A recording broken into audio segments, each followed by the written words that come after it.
before noon of the day of the meeting. John Simpson, please come to the podium and state your name and address. Thank you.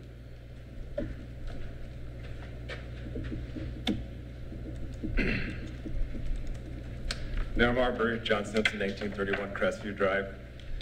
When copying other people's work, you must be careful who you copy. The wicked problems we keep hearing about center around the contention that general fund revenues will not increase fast enough to keep up with the general fund expenses. Emeryville, California had the same problem. Hartford, Connecticut had the same problem.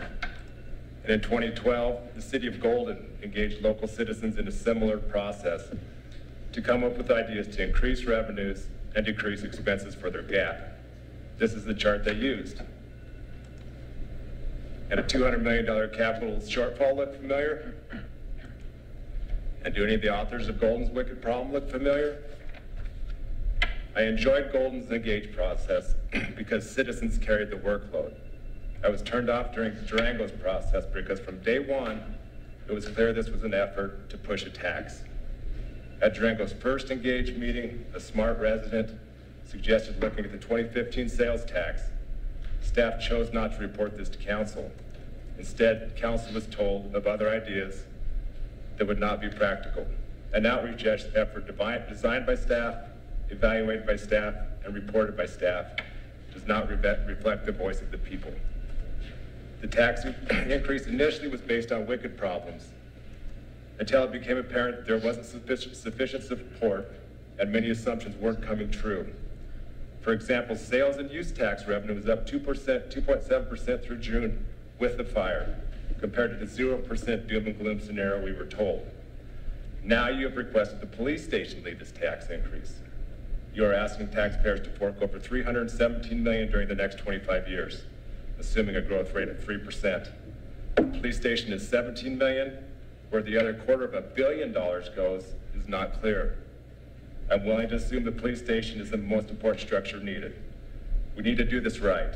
Evidence is clear that council has lost control of the capital project planning. If I was the police chief, I would insist to remove the association between the police station and the other wicked problems. The faults of the overall proposal may very well result in the police station getting buried in the rubble of an election defeat. I ask you to be honest in the next few months and discuss what decisions were made to support a tax increase in the 2017 and 2018 retreat, meetings that you chose not to post an agenda on and you chose not to take minutes on, meetings held outside the view of the press and the citizens. I propose a solution that does not burden the families of Durango. Ask taxpayers to reallocate the portion of the revenue collected in the 2005 and 2015 half-cent sales tax that is currently not committed to debt service.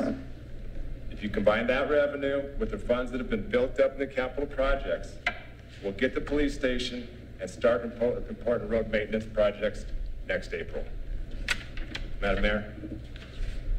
Thank you. You know, I'm going to respond to you, Mr. Simpson. I read the ballot language for 205, and I read the ballot language for 2015. And it's very specific what the ballot language says the money can be spent on. And nowhere does it say a police station.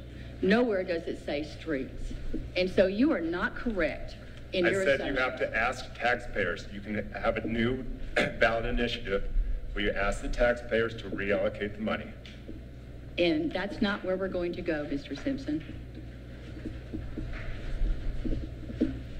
I might point out too the assertion that there was no minutes, and that's just absolute fake news. I mean, there's these meetings, every one of these meetings have been documented. We've heard reports from all the public engagement, and you know, I don't understand what you don't understand about this process and why you would make that, stand up at this podium and make those assertions about the process that this city council has directed and our staff has completed. And in fact, if you, at our last study sessions, the surveys and the documentation we received, it was from citizens about making cuts, increasing fees for the users of programs, and it also was a combination of raising a little bit of property tax and a little bit of sales tax. And so that's what the city council came up with. And we have listened to people. Now, not everybody's going to vote for it. I know that. But I'm voting for the police department. I don't know where you stand, but I'm voting for the police department, just like I've voted for the fire department. And the city of Durango has not raised property taxes since 1982. Except for last year, and that was the fire department. I voted to support the fire department. And it's up to you and your conscience.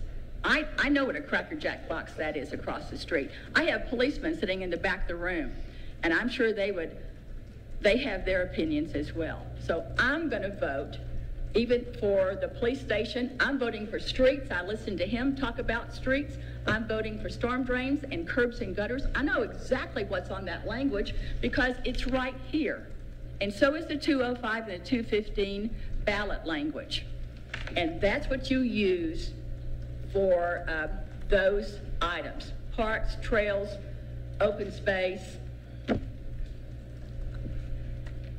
Wow, interesting that you show up and you criticize people up here that give of their time, and you show something from California, and that just doesn't work for me, Mr. Simpson.